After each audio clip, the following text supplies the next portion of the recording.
So is it just me, or does Latin America feel extremely sexual? The image that Latin America portrays out to the world, a lot of it has to do with sex. People have this stereotype of the Latin lover, and it's not just with the women, it's also with the men. There's something about Latin American culture that makes the people particularly sexy, and I wonder if it's just because of the culture or if the culture is hiding a strong obsession with sex. So you guys are probably wondering why this random Asian guy is talking about this. I'm from Los Angeles. It's funny because in a lot of areas in LA, you have Asians and Mexican people living together in harmony. So I'm very familiar with the culture. I also speak Spanish fluently to a C1 level. I lived in Colombia for 3.5 years. So I was very well integrated into Latin culture. In America, we've always sexualized Latin people and Latinas. There's just something about the way that they're portrayed on TV. But I also think that Latin America, they do it to themselves. They also over-sexualize their own women. Okay, so a lot of people like to bash on colonialism, but one of the positive things about it was the unification of language. I think it's incredible that a whole entire continent, except for, a couple of exceptions, even though they have their own lingo and different variations, at the end of the day, Spanish is still Spanish. It's actually quite easy to learn.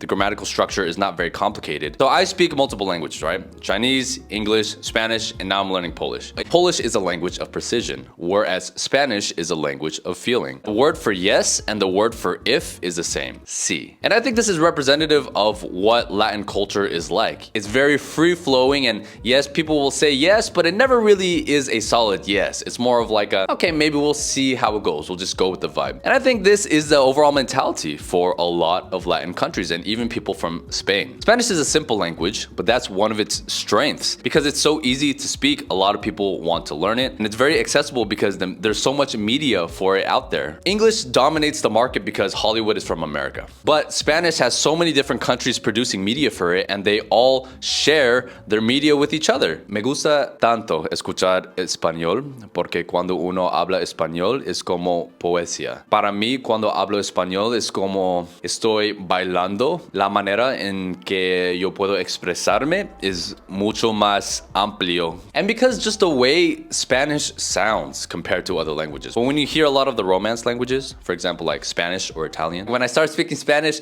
all of a sudden my body moves a lot more. Every time I speak a different language, I feel like I have a different personality in every language. Because I learned Colombian Spanish, I've become a lot more flirty in Spanish as well, because I think there's certain innuendos, flirtation styles that you can do in Spanish that is very limiting in English. I think that has an effect on how the societies play out and why Latin countries are also very emotional and very passionate. There's a meme online about the super extra dramatic telenovelas. When I was learning Spanish, I watched a lot of these. Something that's very common is that a lot of these shows always revolve around love and relationship. Cheating, having a separate family, I slept with your brother, and everyone gets like super surprised and everyone's like, oh, ay Dios mío. And especially with the way that a lot of Latino women dress, there's just something about it that turns men on in a certain way that I don't think any other culture has been able to really reproduce. If you watched a lot of like HBO shows or some of the more adult shows, they always included sex into the show, but it was never the main focus. A lot of Latin shows, sex and love are the main focus. And I think the perfect example of this is the Spanish show Elite. It's literally soft-core porn with attractive people, both gay and straight, having sex in a bunch of different ways, and they try to like weave a story together. If you watch the show for long enough, you realize it's just about the sex. I think this is one of the reasons why Latinos have such a reputation for being good in bed, is because they're so passionate. But it also leads to a lot of crimes of passion. And I think that's why murder and violence is so common in these Latin American countries. And if you're exposed to these shows from a young age and you're always constantly seeing stuff about infidelity or cheating, people get like so shocked when they hear stories like that. But it also is so common. If you guys are enjoying this video, please consider subscribing and liking it. It really helps the channel out a lot. One thing that makes Latin music so popular worldwide is that I think there is no other music other than maybe Afrobeats or like African music that can really make you dance and move your body the way that Latin music does. Whether it's salsa or bachata or merengue or reggaeton, it's infectious. Every time you put the music on, you just can't help but move your body. And this is why they have Latin dance clubs all over the world. And when you see two people who just met and they're dancing and they almost look like they're flying and they're in that flow state, I think this is a perfect representation of Latin American culture as a whole, right? A lot of it's about going with the flow, seeing what the vibe is like, dancing and adjusting on the spot, right? But reggaeton specifically is very great to listen to, but the lyrics are so sexually explicit. It's pretty similar to how explicit rap music is in the US now, and this is what a lot of the youth is listening to nowadays, and that's what they're growing up with. How you also dance perreo, or like grinding, to reggaeton is also very sexual too, so they're kind of linked.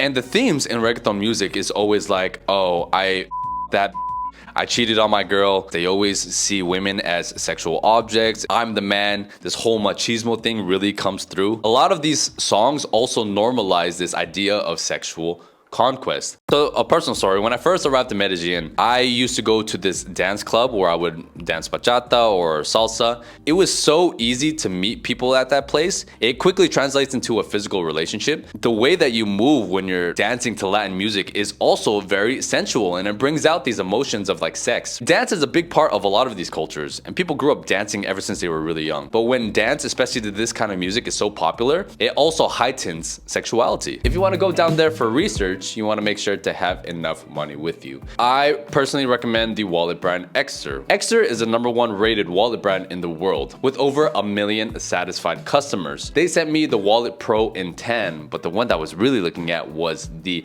Card Holder Pro in Terra. You can also choose to buy a tracker for your wallet. In the case if you're traveling, you accidentally lose your wallet, or unfortunately in Latin America, it's possible to get your wallet stolen. So having a tracker on your wallet is a total lifesaver. Right now, Exter is having their summer sale, which you can get up to 32% off. But if you use my code WES at checkout, you get an additional 10% off. I'll leave a link to their information in the pinned comment and the description, but you can also use this QR code to go directly to their store. Climate also has a lot to do with this. If you go down to like Chile, Argentina, those places get a bit colder. But if you look at like Central America, Mexico, Nicaragua, Honduras, Belize, Panama, Colombia, all of these countries are all around the equator, so the temperature is generally a lot warmer. And in countries where temperatures are a lot warmer, for some reason, there's a strong sexual energy. And I've noticed this all around the world. When I was in Medellin specifically, that city has such a strong sexual energy. I wanted to have sex all the time. But I've also felt that in Thailand, halfway across the world. And I think it's because where it's located on the equator, with the heat, humidity, and how much sun they get all year round, contributes to wanting to have sex. I have noticed that my sex drive does tend to go up in the summer compared to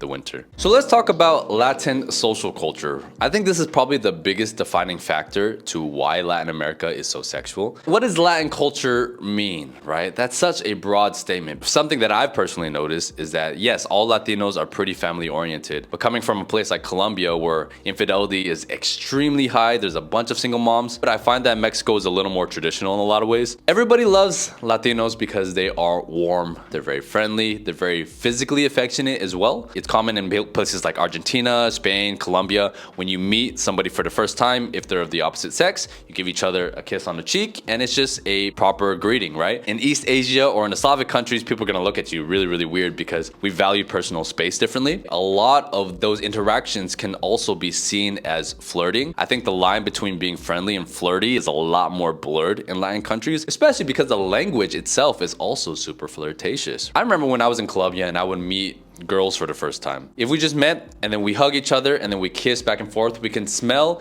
each other and you can kind of get like this vibe of if there's going to be physical chemistry or not. And being able to tell that so soon in an interaction when you meet somebody changes the way that you approach that interaction. Here in Poland or in Slavic countries, the women are a lot more cold. Me trying to flirt with them, I have to be a little bit more nonchalant about it. I can't be directly flirtatious, but this can also be quite problematic. In Latin America, from what I've seen compared to other places around the world, the rate of SA for minors specifically is rampant in these countries. I've heard so many stories, and unfortunately it usually comes from a family member. There's also a different acceptance of the age that you can start having sex compared to what we have in America, right? For us in America, the legal age of consent is 18, but a lot of people start having sex before that. I remember in Colombia, I think the age of consent was 14. Here in Poland, the age of consent is 15. I remember growing up, I noticed this a lot with the Latin communities, the Mexicans. They would start having sex from a very young age. That's why they have such a high rate of young single moms. Colombia specifically was a huge problem with single moms. I believe the stat is like 82% of all kids are born into single moms. My experience does confirm that. The woman being a single mom and the deadbeat dad is totally normalized. A lot of their problems actually reminds me of the black community from the US, which is why I wonder if it's really a race issue or just a culture issue. The rate of single moms in Africa is nowhere close to what we have in the black community in the US or the Caribbean or in Latin America, even though they have like the same skin color. It's kind of a stereotype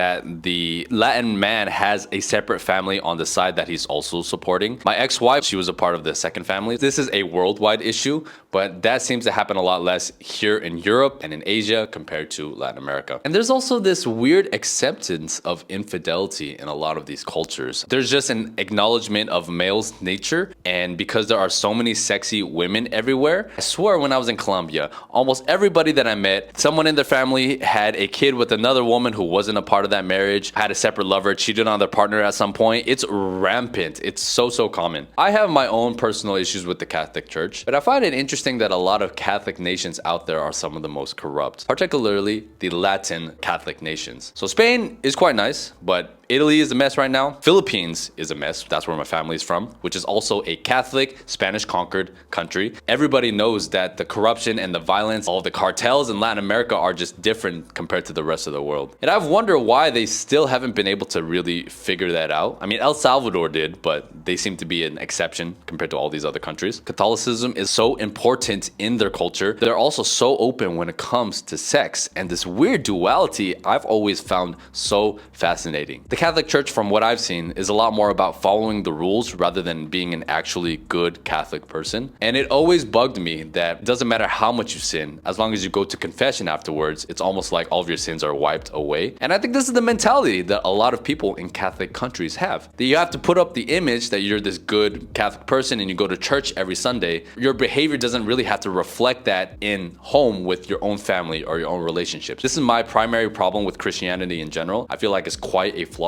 ideology, and I personally believe that Catholicism and this idea of you don't have to be that responsible for your actions because Jesus has your back is one of the reasons why I think people are a lot more okay with maybe stepping out of their marriage. And I also think the extreme taboo of sex in a Catholic church setting makes it a lot more attractive, and because it's forbidden, it makes people want to do it a lot more. I think it's interesting that here in Europe and in Scandinavian countries, nudity is such a normal part of social culture. You can go to the sauna, everybody's naked. Here in Poland, guys and girls are in one sauna together. Yes, it is a little sexual, but it's also just like not that big of a deal. But in Latin culture, it's like the women dress extremely provocatively, but nudity and sex is still quite taboo. Poverty and crime, I think, are the biggest reasons why Latin America is so sexual. Countries who are poorer tend to have a lot more children on average than richer countries. And one of the main reasons for this is that when you don't have any material wealth, one of the only ways to find satisfaction and to have a good time is by having sex. If you have money and you have a lot more opportunity, you don't always have to be focusing on having sex. You can go out, you can go to concerts, you can play video games, you can do all of these things, right? But if you have no money, you can't really do anything. You're home,